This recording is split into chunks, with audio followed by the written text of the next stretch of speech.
What if the most destructive force in your life, the thing that's most likely to completely derail your future, isn't actually your worst enemy? No, that's a heavy thought to start with. Right. I mean, think about that for a second. We Yeah. spend so much time, like, guarding ourselves against competitors or bad luck or even just toxic people who actively want to see us fail. Yeah, exactly. The obvious The threats. obvious threats, exactly. But what if the most dangerous force you will ever face is actually the well-meaning protective advice of your closest friends and family? It is honestly a profoundly unsettling thought because, well, we are biologically and socially wired to believe that danger comes from the outside. Right, from the unknown. And the unknown, yeah. So we put our defenses up when we're dealing with strangers or competitors. But when danger comes cloaked in love, presented as care from someone sitting across from us at the dinner table, our defenses are completely down. We just let the Trojan horse right through the front gates. We really do. We hold the door open for it. It's like friendly fire in your personal development. And that paradox, that exact idea, is the focus of our deep dive today. It's such a fascinating topic. It really is. We're exploring a truly fascinating essay titled Evil Kindness by an author named Xu Feng, which was translated and edited by Kinyu. Yeah.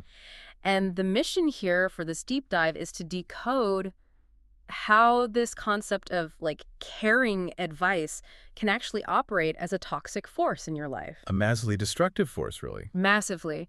We are going to look at how it destroys these huge financial opportunities, how it fractures deep relationships, and honestly, if it's given enough scale, how it can even bring down entire nations. Yeah, to truly comprehend how devastating this dynamic can be, I mean, we can't just jump straight into the business failure at the center of the author's story. All right, there's a lot of context needed. Exactly. We have to look at the psychological and the cultural foundation of the relationship involved first. Okay, let's unpack this. Because you're right, the author doesn't just open with some casual, networking anecdote. No, not at all. He roots this entire narrative in a very deep, very old cultural philosophy. Yeah, the essay is grounded in a deeply rooted Confucian view of loyalty. The author actually introduces a famous proverb early on.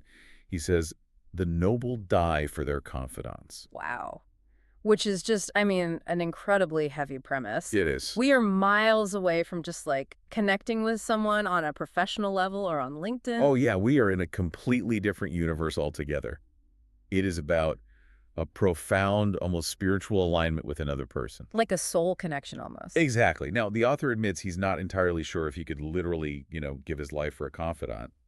But he emphasizes the extreme rarity of finding someone who truly understands you. Someone who genuinely gets it. Right. Someone who walks the path with you through your highest joys and your lowest sorrows.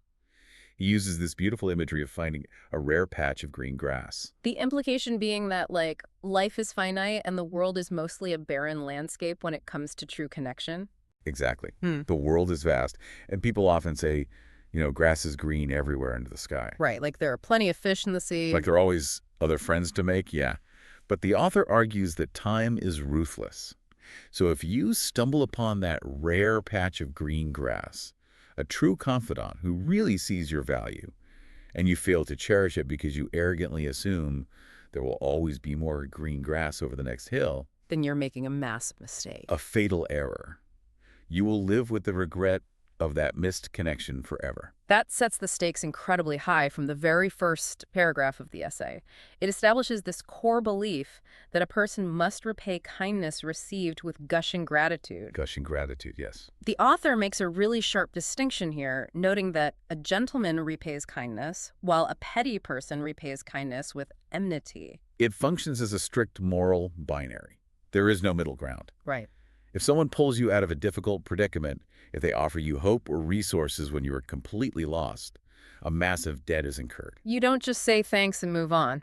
No, you do not just move on with your life.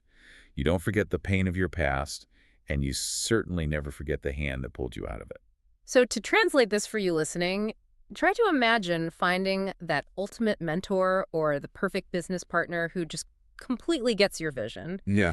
Now multiply that feeling by a life or death philosophical weight. That is a great way to put it. It creates this overwhelming sense of obligation. It's a beautiful sentiment, of course, but that immense sense of gushing gratitude is the entire engine for what happens next in the story. It really is. It builds up these colossal expectations. Exactly. And this raises an important question, right? Like, what actually happens when this profound, deeply poetic sense of loyalty collides with the cold, hard, often very cynical realities of the business world? And that collision is basically the inciting incident of the essay. It is. The author shares an anecdote from before he moved abroad. During a particularly challenging time in his life, he met someone he considered to be that rare patch of green grass. The confidant. The confidant, exactly. It was the CEO of a limited industrial development company.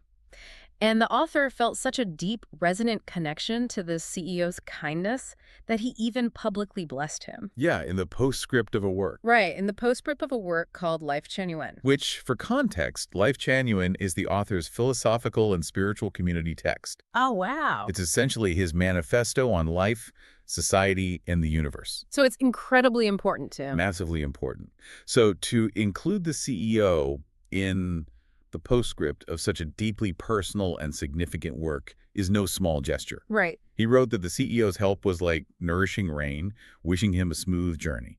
It is a permanent public declaration of loyalty. So we fast forward a bit and the author moves overseas.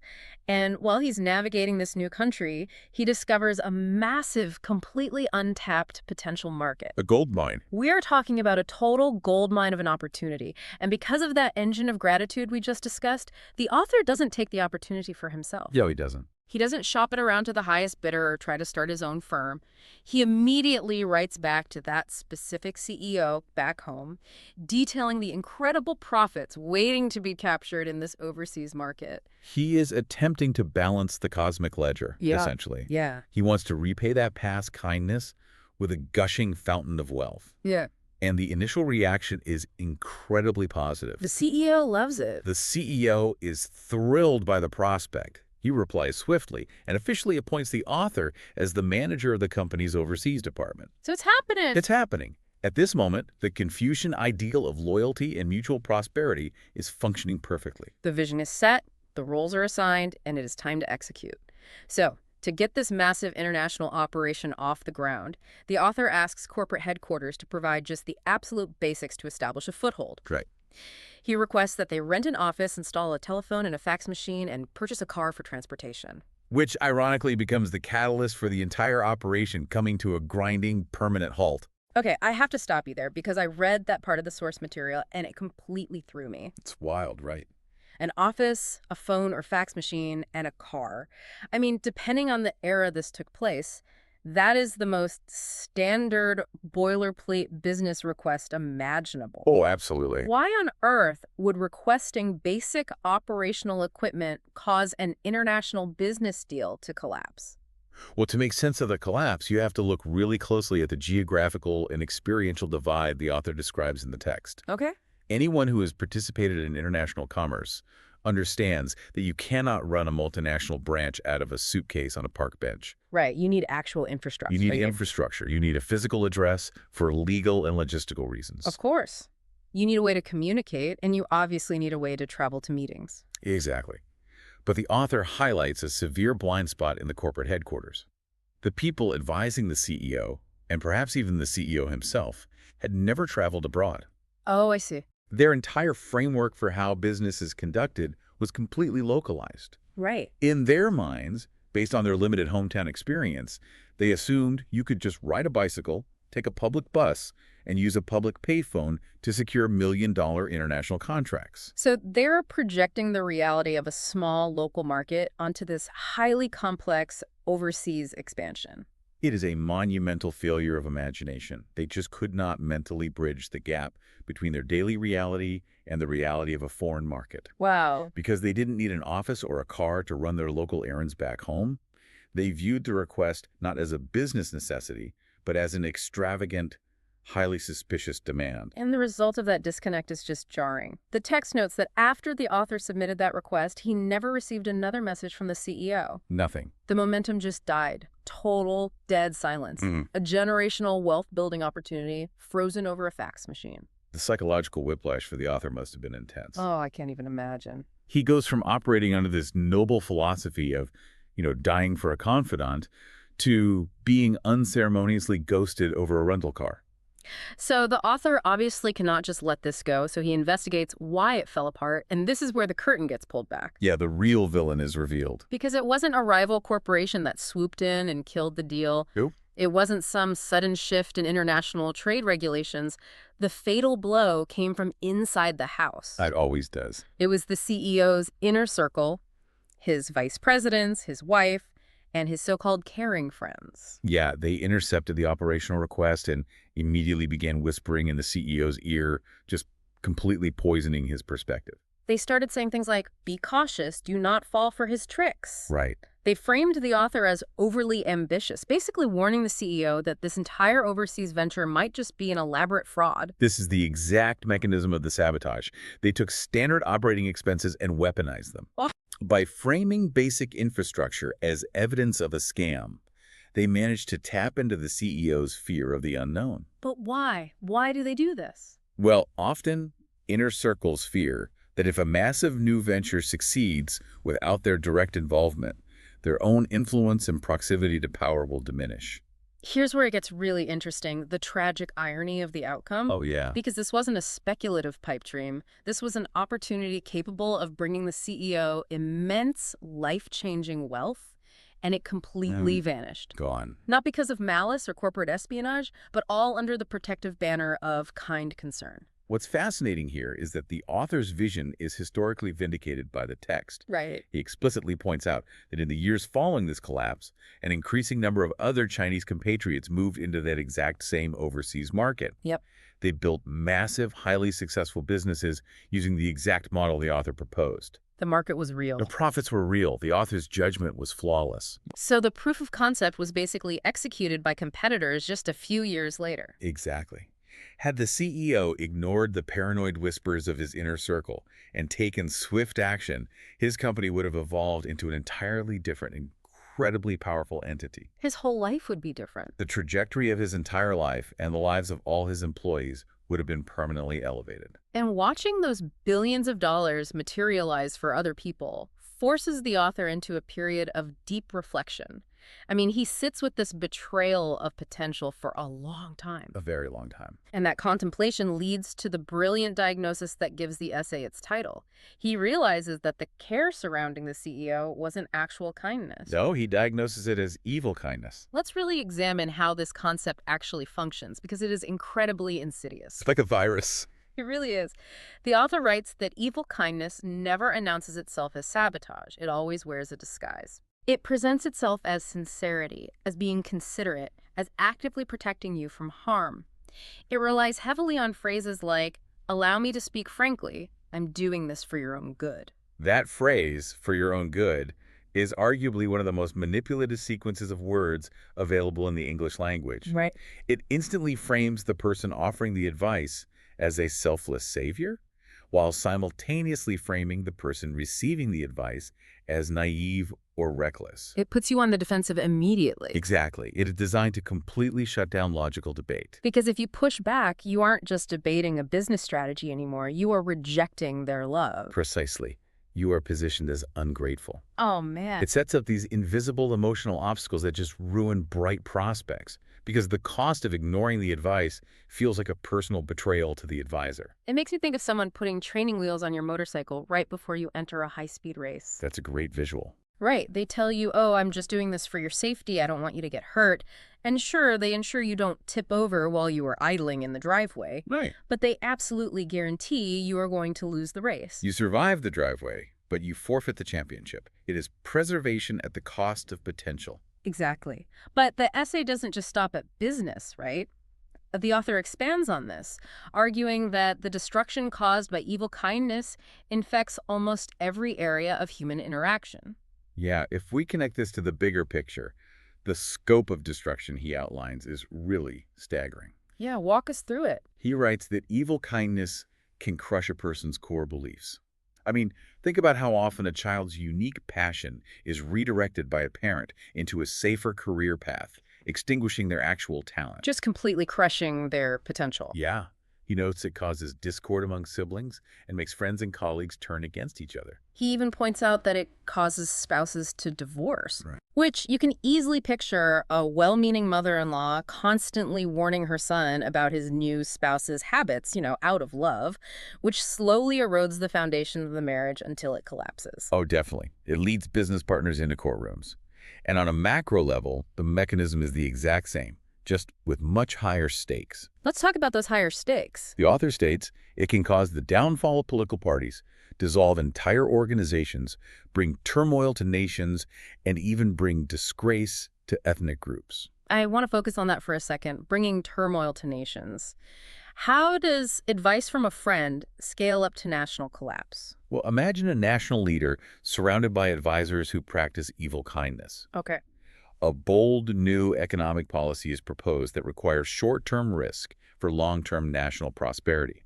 But the advisors, fearing the unknown or wanting to protect the leader's immediate polling numbers, they whisper, it's too dangerous, potential legacy, let's just maintain the status quo. The leader listens, the bold action is killed, and as a result, the nation's economy slowly stagnates over the next decade, leading to widespread poverty. Wow. The advisors didn't intend to destroy the country, right? Oh. They just wanted to keep the leaders safe from criticism. But the result is national turmoil. That brings up a crucial piece of this puzzle. Who are the people whispering in the ear of the CEO or the politician or the spouse? Like, where does this poison actually originate? The author is highly specific about the breeding grounds of evil kindness. He actually profiles the types of people who propagate it, and his descriptions map perfectly onto human psychology. He starts by identifying people with twisted minds, or what he calls half bottles, lacking genuine talent. Yeah, that half-bottle imagery is a phenomenal idiom. I love it. If you shake a bottle completely full of water, it makes no sound. Right. If you shake a completely empty bottle, it makes no sound. It is only the half-full bottle that sloshes around and makes a tremendous amount of noise. That is so true. These are individuals who possess just enough superficial knowledge to sound authoritative, but they entirely lack genuine deep expertise. So they compensate for their own inadequacy by dragging others down to their level, using caution as a weapon to stop anyone else from achieving what they cannot. Exactly. It's pure projection. And then the author moves to the next profile, people with cunning little minds, but no substantial intellect. He calls them frogs at the bottom of a well who just want to show off. The frog in the well is such a vivid way to describe cognitive dissonance. A frog sitting at the bottom of a well looks up and truly believes the entire sky is only the size of the well's opening. Because that's all they can see. Right. They have absolutely no conception of the vastness of the actual world outside their damp little cylinder. Wow. This is the exact profile of the CEO's friends who genuinely believed an international logistics hub could be run from a bicycle. Their worldview is incredibly small, yet they are supremely arrogant within that tiny space. They want to show off their perceived wisdom to the CEO, so they offer aggressive warnings about global concepts they fundamentally lack the capacity to understand. Which leads to the final and perhaps most dangerous group the author identifies. The people who cannot argue logically or provide any actual evidence. Yes. They thrive entirely on baseless speculation. They just conjure trouble out of thin air. They say, oh, he's ambitious, he might be a fraud, without a single data point to back it up. Nothing. Just vibes and fear. When you strip away the comforting disguise of care, you realize their advice is a completely hollow shell. They aren't analyzing market trends. Right. They aren't reviewing the author's track record or his public declarations of profound loyalty in the Lifechanyuan text.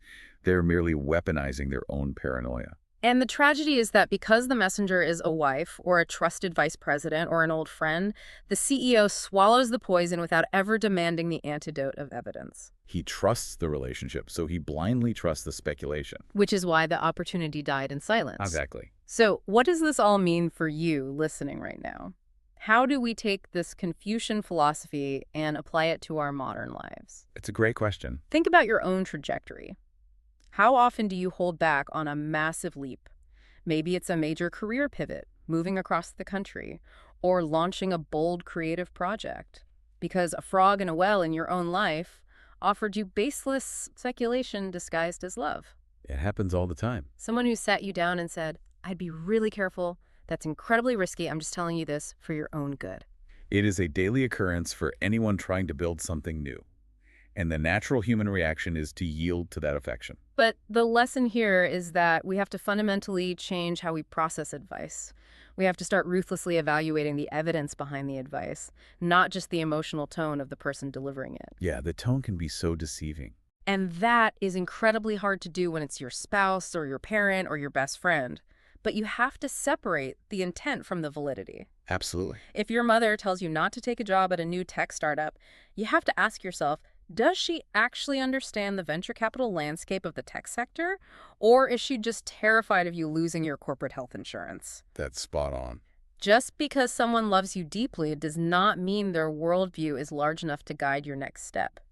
It is an essential survival skill in a world completely full of opinions. And the essay leaves us with a profound, lingering challenge. What's that? Well, the author clearly demonstrates the devastating billion-dollar cost of evil kindness built on localized speculation. Right? But as you navigate your own life and inevitably face your own massive, unmapped opportunities, how can you definitively distinguish between a genuinely wise warning that might actually save you from ruin and the toxic evil kindness of a frog in a well before the window of opportunity closes forever? Oh, wow. It circles right back to our opening paradox. We always expect the danger in our lives to be obvious, like an enemy charging at us from across a battlefield. Right. But the real complex challenge is figuring out when the friendly fire is actually aimed at your future. Exactly. It requires intense discernment, but recognizing that the disguise of evil kindness even exists. That is the very first step to climbing out of the well.